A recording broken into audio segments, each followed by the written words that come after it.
امام غزالی نے روزے کے 6 آداب بیان کیے ہیں جن سے روزہ مکمل ہوتا ہے۔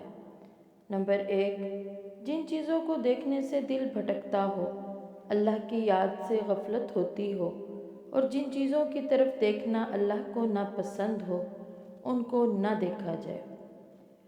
بیہودگی، بے مقصد اور فضول باتوں سے زبان کو بچائیں۔ ذکر الہی اور تلاوت قرآن میں مشغول رہیں۔ کانوں کو بری بات سننے سے روکیں۔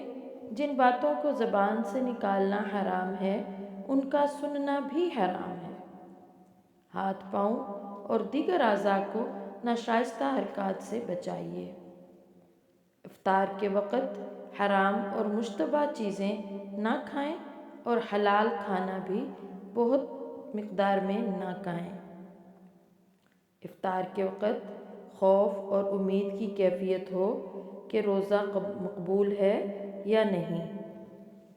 ان 6 چیزوں پر اگر عمل کر لیا جائے، ان 6 چیزوں کا اگر خیال رکھ لیا جائے تو اللہ سے بہت امید ہے کہ اللہ تعالی ہمارا روزہ مقبول فرمائیں گے۔